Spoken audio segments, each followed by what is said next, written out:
बिस्मिल्लाहिर्रहमानिर्रहीम अस्सलामुअलैकुम स्टूडेंट्स। ये video lecture BSN 4th semester के स्टूडेंट्स के लिए है क्योंकि उनके बहुत ज़्यादा कमेंट्स आ रहे थे कि रिस्पायरेटरी डिसऑर्डर्स जो है उसके ऊपर लेक्चर बनाया जाए। अभी टाइम इतना नहीं था कि रिस्पायरेटरी डिसऑर्डर्स के ऊपर एक डिटेल लेक्चर जो है वो बनाया जा सके। उसको सुनने में आप लोगों का टाइम भी फिर ज़ाया होता क्योंकि MCQs पेपर होते हैं आप लोगों के, और जब एक डिसऑर्डर के ऊपर लेक्चर बनती है तो वो काफ़ी डिटेल से होती हैं।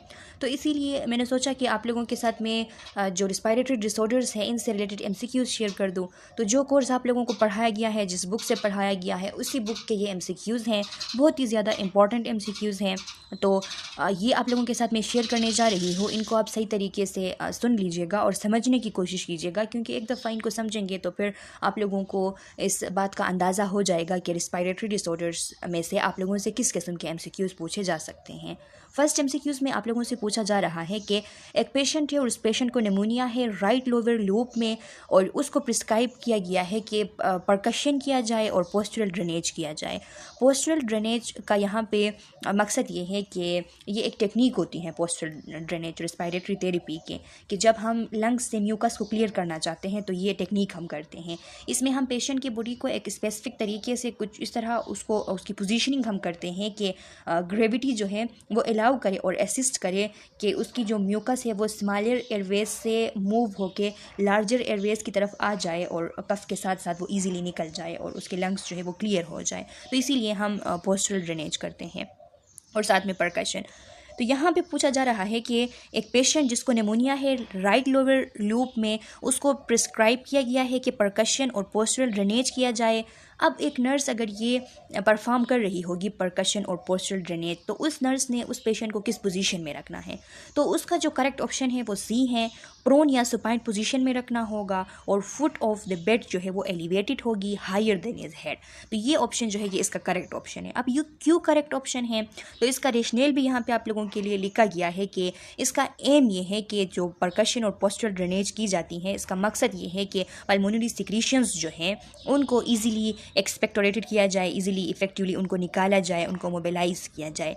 तो जब एक पेशेंट को निमोनिया है राइट लोअर लूप में, ये बात, ये पॉइंट आप लोगों ने यहाँ पे आप लोगों ने इसको देखना है, इस पर फोकस करनी है कि राइट लोअर लूप में अगर निमोनिया है तो नर्स ने उस पेशेंट को राइट साइड जो है अप पोजीशन में उसको रखना है, यानी with his right side up, right side जो है उसको अप साइड पे उसने रखना है, and lower loop elevated about the upper loop, और लोअर लूप को इतना एलिवेट लेके जाना है कि वो अपर लूप जो है उससे अबाव हो जाए। तो अगर इस तरह हो गया so that gravity can help mobilize pulmonary secretion, तो फिर ग्रेविटी जो है वो असिस्ट करेगी कि पल्मोनरी सिक्रीशन जो है वो मोबिलाइज हो सके और आसानी से निकल जाए। अब यहाँ पे जो ऑप्शन थे सेमीफॉवलर पोजीशन का जिक्र था विथ हिज नी बेंड, और इसके अलावा D ऑप्शन में बेंड जो है slightly leaning forward bend base, तो ये जो ऑप्शन थे ये दोनों इनकरेक्ट हैं क्योंकि इससे मोबिलाइजेशन नहीं होती सिक्रीशंस की राइट लोअर लूप में। और ऑप्शन B जो है वो इसलिए इनकरेक्ट है क्योंकि पेशेंट जो है उसको राइट साइड में हमने पोजीशन उसकी राइट साइड अप करनी है, और यहाँ पे जो B ऑप्शन है इसमें ये लिखा गया है कि in a right side lying position with foot of his bed elevated. तो लाइंग साइड पे लाइंग पोजीशन में हमने नहीं रखना है बल्कि उसको हमने अप पोजीशन में रखना है। तो ऑप्शन C जो है यहाँ पे आप लोगों का करेक्ट ऑप्शन है। सेकेंड MCQs में आप लोगों से ये बात पूछी जा रही है कि a patient with acquired immunodeficiency syndrome develop pneumocystis jirovecii pneumonia, which nursing diagnosis has the highest priority for his patient। एक पेशेंट है उसको एड्स है, एड्स होने का मतलब ये है कि इम्यून सिस्टम उसका कंप्रोमाइज्ड है। अब इम्यून सिस्टम अगर कंप्रोमाइज्ड है तो इसमें ये एक फंगस है नीमोसिस्टिस जेरोवेकाई, ये नीमोसिस्टिस निमोनिया एक काज करता है। नेमोसिस्टिस निमोनिया में सडन जो है वो फीवर स्टार्ट हो जाती हैं, ब्रीथिंग जो है वो ट्रबल ब्रीथिंग होती हैं, ड्राई कफ होती हैं, साथ में चेस्ट डिस्कम्फर्ट भी होती हैं। तो ये एक निमोनिया है, फंगल निमोनिया, इस फंगस की वजह से काज होती हैं। तो इस टाइम अगर ये कंडीशन है तो उसमें नर्सिंग डायग्नोसिस क्या बनेगी? तो देखिए नर्सिंग डायग्नोसिस में फर्स्ट वन है impaired gas exchange, second one है impaired oral mucous membrane, third one है imbalance nutrition less than body requirement, और ऑप्शन डी है एक्टिविटी इंटॉलरेंस। तो इसमें जो फर्स्ट ऑप्शन है ऑप्शन ए वो करेक्ट ऑप्शन है। क्यों? क्योंकि देखिए लिखा है कि all the nursing diagnosis are appropriate for a patient with AIDS के पेशेंट के लिए तो ये सारे अप्रोप्रिएट है, लेकिन impaired gas exchange is priority nursing diagnosis for the patient with P jirovecii pneumonia. ये जो निमोसिस्टिस जेरोविकी निमोनिया है इसकी अगर यहाँ पे जिक्र है एड्स के साथ, तो इसके लिए सबसे जो प्रायोरिटी नर्सिंग डायग्नोसिस है वो इम्पेयर्ड गैस एक्सचेंज है। और इसके अलावा आप लोगों को पता है कि एयरवे, ब्रीथिंग और सर्कुलेशन जो है वो टॉप प्रायोरिटी पे होते हैं किसी भी पेशेंट के लिए। थर्ड MCQs में आप लोगों से ये बात पूछी जा रही है कि a patient has chronic bronchitis, the nurse is teaching him breathing exercise, which point should be nurse include in her teaching. एक पेशेंट को क्रोनिक ब्रोंकाइटिस है, नर्स जो है उसको एजुकेशन दे रही है ब्रीथिंग एक्सरसाइज के बारे में, अब कौन सा पॉइंट जो है वो टीचिंग में नर्स ने शामिल करनी है? तो नर्स ने उसको बतानी है कि डायफ्रामेटिक ब्रीथिंग जो है वो करे। डायफ्रामेटिक ब्रीथिंग क्यों वो करे? क्योंकि जिन पेशेंट को क्रोनिक ब्रोंकाइटिस होता है तो उनका डायफ्राम जो है वो फ्लैट और वीक हो जाता है, तो अगर इस दौरान वो डायफ्रामेटिक ब्रीथिंग करते हैं तो इससे उनका डायफ्राम स्ट्रेंथन हो जाता है और वेंटिलेशन जो है वो मैक्सिमाइज हो जाती है, उनकी ब्रीथिंग जो है वो बहाल हो जाती है।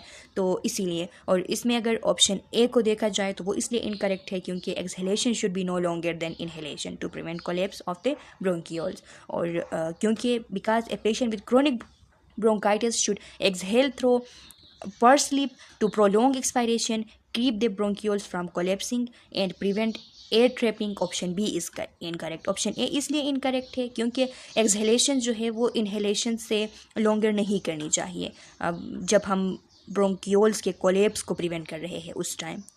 इसके अलावा ऑप्शन बी इसलिए इनकरेक्ट है क्योंकि ऑप्शन बी में ये कहा जा रहा है कि exhale through an open mouth, तो ओपन माउथ के थ्रू एक्सहेल करना ये करेक्ट नहीं है, क्योंकि जब इस तरह का मसला होता है, क्रोनिक ब्रोंकाइटिस होती है, तो उसमें जो पर्स लिप होते हैं उसके थ्रू, पर्स लिप मीन्स के लिप्स जो है उनको टाइटली टुगेदर लाके एक राउंडेड शेप बना के इस तरीके की ब्रीथिंग जो है वो इफेक्टिव होती हैं। तो इसीलिए ऑप्शन बी भी इनकरेक्ट है, और ऑप्शन डी जो है वो इसलिए इनकरेक्ट है क्योंकि डायफ्रामेटिक ब्रीथिंग की यहाँ पे ज़रूरत है, चेस्ट ब्रीथिंग की ज़रूरत नहीं है। MCQs नंबर 4 देख लें। ए पेशेंट विथ ARDS यानी acute respiratory distress syndrome is intubated and placed on mechanical ventilation, कि एक पेशेंट जिसको एक्यूट रेस्पिरेटरी डिस्ट्रेस सिंड्रोम है वो इंट्यूबेटेड है, उसको ट्यूब पास किया गया है, वो वेंटिलेटर पे है। मैकेनिकल वेंटिलेशन मीन्स के वेंटिलेटर पे है, वो खुद से नहीं सांस ले सकता है, तो इसलिए वो मैकेनिकल वेंटिलेशन पे है। अब उसका जो पार्शियल प्रेशर ऑफ ऑक्सीजन है वो 60 mmHg से अब कम है, और साथ में 1.0 जो है उसको FiO2 पे वो है। FiO2 मीन्स के फ्रैक्शन ऑफ इंस्पायर्ड ऑक्सीजन, ये एस्टिमेशन होती है एक पर्सन के इनहेलेशन में जो ऑक्सीजन की कंटेंट होती है उसकी जो एस्टिमेशन है उसको हम कहते हैं FiO2, fraction of inspired oxygen. तो फ्रैक्शन ऑफ इंस्पायर्ड ऑक्सीजन 1.0 है। तो यहाँ पे आप लोगों से पूछा जा रहा है कि अब पार्शियल प्रेशर ऑफ ऑक्सीजन को इम्प्रूव करने के लिए FiO2 को ज़्यादा किए हुए बगैर, उसको इंक्रीज़ किए हुए बगैर अब पेशेंट जो है उसको कौन से वेंटिलेशन पे रखना ज़्यादा जो है वो बेहतर होगा, और मोस्टली किस वेंटिलेशन पे इस टाइम रखा जाता है? तो ये पीप है। पीप मीन्स के पॉजिटिव एंड एक्सपायरेटरी प्रेशर। अब इसमें स्टूडेंट्स आप लोगों ने वेंटिलेटर नहीं पढ़ा है तो ये MCQs काफ़ी आप लोगों को न्यू वो लग रही होगी, क्योंकि अभी आप लोगों के कोर्स के अंदर वेंटिलेटर का कंसेप्ट जो है वो नहीं है। तो यहाँ पे ऑप्शन ए जो है वो टाइम साइकिल वेंटिलेशन की बात हो रही है। ये वेंटिलेटर्स के मूड होते हैं। टाइम साइकिल वेंटिलेशन जो है उसमें ब्रीथिंग जो है उसकी जो फ्रिक्वेंसी है उसको उसके ऊपर फोकस की जाती है। वॉल्यूम साइकिल के में वॉल्यूम के ऊपर फोकस की जाती है कि कितने वॉल्यूम में टाइडल वॉल्यूम जो है वो उसके लिए प्रीसेट करनी है, इस तरह। फिर प्रेशर सपोर्ट, यहाँ पे प्रेशर सपोर्ट जो है वो, हाँ यहाँ पे ज़रूरत बात जो है वो प्रेशर की है, लेकिन प्रेशर सपोर्ट यहाँ पे इसलिए करेक्ट नहीं है क्योंकि प्रेशर सपोर्ट जो है उससे बेहतर ऑप्शन यहाँ पे मौजूद है जो कि पॉजिटिव एंड एक्सपायरेटरी प्रेशर पीप का है। और ये जो पॉजिटिव एंड एक्सपायरेटरी प्रेशर पीप वाला जो मूड है वेंटिलेशन का, मैकेनिकल वेंटिलेशन का, तो ये बहुत ज़्यादा वाइडली यूज्ड होने वाली मैकेनिकल वेंटिलेशन है उन पेशेंट्स के लिए जिनको एक्यूट रेस्पिरेटरी डिस्ट्रेस सिंड्रोम होता है। तो उनके जो गैस एक्सचेंज है उसको इम्प्रूव करने के लिए और उनकी जो अल्वुलर कैपिलरी मेम्ब्रेन है उसके ऊपर गैस एक्सचेंज को इम्प्रूव करने के लिए ये ज़रूरी होता है, और मोस्ट कॉमनली यूज़ होता है जो positive and expiratory pressure ventilation है ये, तो इसीलिए पीप इसका करेक्ट ऑप्शन है। जहाँ पे भी ARDS का आप लोगों से पूछा जा रहा हो तो वहाँ पे आप लोगों ने यही ऑप्शन करेक्ट करनी है। इसके अलावा देख लें, यहाँ पे ज़िक्र है 5 नंबर MCQs में, when auscultating the chest of a patient with pneumonia, the nurse should expect to hear which type of sound over the area of consolidation। Area of consolidation का पहले आप लोगों को पता हो कि एरिया ऑफ कंसोलिडेशन किसे कहते हैं। आमतौर पे जो नॉर्मली अगर लंग के ऊपर जब हम कंप्रेस करते हैं तो लंग्स के ऊपर, लंग्स के अंदर एयर होता है, तो एयर होने की वजह से वो इजीली कंप्रेस हो सकता है। लेकिन यहाँ पे जब कभी स्वेलिंग आती है या हार्डनिंग होती है नॉर्मल सॉफ्ट टिश्यू की लंग्स की, इस वजह से कि उसमें अगर लिक्विड जमा हो जाए तो उसके ऊपर जब हम प्रेस करते हैं तो वो हमें हार्डनिंग सा, स्वेलिंग सा फील होता है। तो वो एरिया जहाँ पे फ्लूइड फील्ड होता है, लिक्विड वहाँ पे होता है इंस्टेड ऑफ एयर, तो उस एरिया को हम कहते हैं एरिया ऑफ कंसोलिडेशन। तो यहाँ पे आप लोगों से पूछा जा रहा है कि एक पेशेंट जिसको निमोनिया है तो उसमें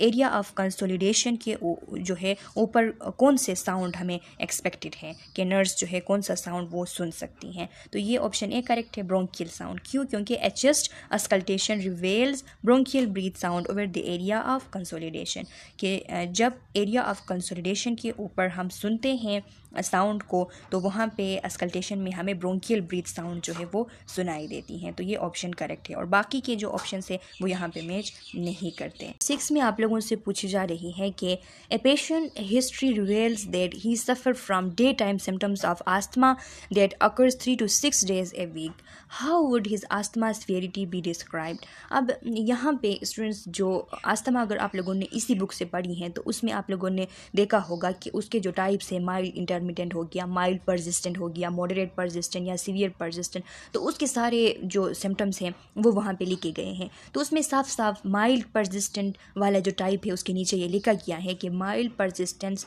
वो वाला टाइप है आस्थमा का कि जिसमें डे टाइम सिम्टम्स उसके 3 to 6 days जो है वो एक वीक में होती हैं, एक वीक में वो 3 to 6 days जो है वो जारी रहती हैं।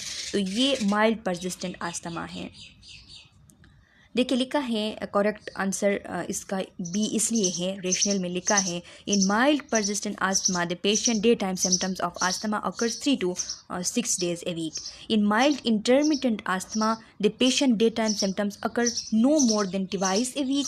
इन moderate persistent asthma the patient has daily day time symptoms. In severe persistent asthma the patient has continual day time symptoms. तो ये आप लोगों ने ये सारा रेशनल आप लोगों ने याद रखना है। मे बी आपसे MCQs माइल्ड परसिस्टेंट के बारे में नहीं बल्कि इंटरमिटेंट आस्थमा के बारे में पूछा जा रहा हो, माइल्ड इंटरमिटेंट के, तो आप लोगों को ये याद हो कि माइल्ड इंटरमिटेंट आस्थमा के दौरान पेशेंट के जो डे टाइम सिम्टम्स हैं वो दो दिन से ज़्यादा, वो ट्वाइस से ज़्यादा वो नहीं हो सकते, ये आप लोगों को पता हो। मॉडरेट परसिस्टेंट आस्थमा में आप लोगों को ये पता हो कि उसमें डेली डे टाइम सिम्टम्स होते हैं, और सीवियर परसिस्टेंट आस्थमा का आप लोगों को पता हो कि उसमें कंटिन्यूसली डे टाइम सिम्टम्स जो है वो होते हैं। तो ये आप लोगों को ये चीज़ें पता होनी चाहिए, मे बी इसमें से आप लोगों से पूछी जा सकती हैं। 7 नंबर MCQs देख लें। ए 66-year-old patient has marked dyspnea at rest, is thin and uses accessory muscle to breathe. He is tachypneic with a prolonged expiratory phase. He is no cough. He leans forward with his arms braced on his knees to support his chest and shoulder while breathing. This patient has sign and symptom of which respiratory disorder? तो इसमें आप लोगों से ये पूछा जा रहा है कि एक 66-year-old पेशेंट है, 66-year-old पेशेंट है, उस पेशेंट को डिस्निया है वाइल रेस्ट करते हुए उसको डिस्निया है, और वो पेशेंट जो है वो थिन भी है, एसेसरी मसल्स को वो यूज़ कर रहा है ब्रीथ करने के लिए, टिकिपनिक भी है, टिकिपनिया है उसको, और इसके साथ साथ प्रोलॉन्ग्ड एक्सपायरेटरी फेज भी हैं। तो ये जितने भी यहाँ पे सिम्टम्स बताए जा रहे हैं तो ये क्लासिकल सिम्टम्स हैं एम्फाइस्मा के। तो ये एम्फाइस्मा के डिसऑर्डर के बारे में बात हो रही है। देखिए रेशनेल को आप लोग पढ़ लें। These are classic sign and symptoms of a patient with emphysema, patient with ARDS यानी acute respiratory distress syndrome are acutely short of breath, उनको शॉर्टनेस ऑफ ब्रीथ फील होती हैं और इमरजेंसी केयर चाहिए होती हैं। और जिनको आस्थमा होती हैं, ऑप्शन बी में जो बताया जा रहा है आस्थमा का, तो जिनको आस्थमा होती हैं तो उनको भी एक्यूटली शॉर्टनेस होती हैं ब्रीथ की जब उनको अटैक आ जाती हैं तो उस टाइम, और वो बहुत ज़्यादा फ्राइटेंड होते हैं। फ्राइटेंड मीन्स कि बहुत ज़्यादा वो एंजियस होते हैं, फियरफुल होते हैं। और ये क्रोनिक अगर ऑब्स्ट्रक्टिव ब्रोंकाइटिस किसी पेशेंट को है तो वो ब्लॉटिड और साइनोटिक होते हैं, वो ब्लॉटिड नज़र आते हैं, स्वालोन नज़र आते हैं और साइनोटिक होते हैं। तो यहाँ पे जो भी यहाँ पे आप लोगों को बताया जा रहा है, जो भी जो सिम्टम्स साइंस आप लोगों को बताए जा रहे हैं, तो ये एम्फाइसेमा के हैं, ये बात आप लोगों ने याद रखनी है। MCQs नंबर 8 में आप लोगों से ये बात पूछी जा रही है कि A nurse is preparing to reinforce the teaching plan for a patient who has recently been diagnosed with squamous cell carcinoma of left lung. Which statement by the nurse is correct? एक patient जिसकी अभी recently diagnosis हुई है, उसको squamous cell carcinoma है left lung का। अब यहाँ पे नर्स का कौन सा जुमला जो है, कौन सा सेंटेंस जो है वो करेक्ट है? तो फर्स्ट है you have a slow growing cancer that rarely spread. Second one है in term of prognosis you may have only few month to live. Squamous cell cancer is very rapidly growing cancer. The cancer has generally metastasized by the time that diagnosis is made. तो जाहिर सी बात है आप लोगों को देखते हुए भी ये समझ आ रही है कि ये फर्स्ट ऑप्शन जो है ये करेक्ट है। क्यों? क्योंकि स्क्वेमस सेल कार्सिनोमा जो है ये एक ऐसा कैंसर है जो कि स्लोली ग्रो करता है और रेयरली इसकी मेटास्टेसिस होती है, ये फैलती कम है, इतनी ज़्यादा ये इधर उधर नहीं फैलती। It has the best prognosis of all lung cancer types. जितने भी लंग कैंसर टाइप्स है तो उनमें बेस्ट प्रोग्नोसिस इसी का होता है। तो इसीलिए ऑप्शन 2 जो है वो भी गलत है और ऑप्शन 3 जो है वो इसलिए गलत है क्योंकि वहाँ पे ये कहा जा रहा है कि ये बहुत ज़्यादा रिपीटली ग्रोविंग, तो रिपीटली ग्रोविंग ये नहीं है। और स्क्वेमस सेल कार्सिनोमा जो है वो रिपीटली ग्रो नहीं करती और उसकी जो मेटास्टेसिस है वो भी रेयरली मेटास्टेसिस उसकी होती हैं। तो इसीलिए बाकी के ऑप्शन गलत है और सिर्फ 1 वाला ए वाला जो ऑप्शन है वो ठीक है कि नर्स ये कह रही है कि ये स्लोली ग्रोविंग कैंसर है जो कि रेयरली स्प्रेड होती हैं, इतना ज़्यादा ये नहीं फैलती। Which respiratory disorder is most common in the first 24 to 48 hours after surgery? Surgery के बाद कौन सा रेस्पिरेटरी डिसऑर्डर मोस्ट कॉमन है सर्जरी के आफ्टर 24 या 48 आवर्स? तो ये एटिलेक्टेसिस है। एटिलेक्टेसिस आप लोगों को पता है स्टूडेंट्स, लंग्स का जो सुकड़ जाना है उसको हम क्या कहते हैं? एटिलेक्टेसिस कहते हैं। तो यहाँ पे लिखा है कि atelectasis develop when there is interference with the normal negative pressure that promote lung expansion. जो नॉर्मल नेगेटिव प्रेशर होता है एक इंसान का जो कि लंग्स एक्सपेंशन को प्रमोट करता है, उसके साथ अगर इंटरफियरेंस हुई तो वहाँ पे एटिलेक्टेसिस डेवलप हो सकती हैं। और पेशेंट जो कि पोस्ट ऑपरेटिव फेज़ में होते हैं तो वो ऐसा कर रहे होते हैं कि वो splint their breathing because of pain and positioning which cause hypoxia. उनकी पोजीशनिंग की वजह से और उनके पेन की वजह से वो स्प्लिन ब्रीथिंग कर रहे होते हैं। स्प्लिन मीन्स कि वो ख़ुद के लंग्स को और चेस्ट को स्टेबल करने की कोशिश कर रहे होते हैं, तो इसीलिए वो रिस्पायरेशन को इंक्रीज़ करने की वो कोशिश कर रहे होते हैं, वाइल उनको शार्प पेन भी होता है साथ में, तो इसीलिए वहाँ पे हाइपोक्सिया जो है वो हो सकती हैं। और बाकी के यहाँ पे जो ऑप्शंस दिए गए हैं तो उसमें पॉसिबल नहीं है कि मतलब सर्जरी की वजह से ये जो बाकी के जो डिसऑर्डर्स है वो पैदा हो 24 to 48 आवर्स में। तो यहाँ पे करेक्ट ऑप्शन जो है वो एटिलेक्टेसिस का है। लास्ट जो MCQs है इसमें 10 नंबर MCQs, उसमें आप लोगों से पूछा जा रहा है कि a patient with acute asthma showing inspiratory and expiratory wheezes and a decreased force expiratory volume should be treated immediately with which class of medication? कि एक पेशेंट है उसको एक्यूट आस्थमा है और एक्यूट आस्थमा की वजह से इंस्पायरेशन करते वक्त भी और एक्सपायरेशन करते वक्त भी wheezes साउंड जो है वो उसको हो रहे हैं और साथ में जो फोर्स एक्सपायरेटरी वॉल्यूम है वो भी डिक्रीज़ है।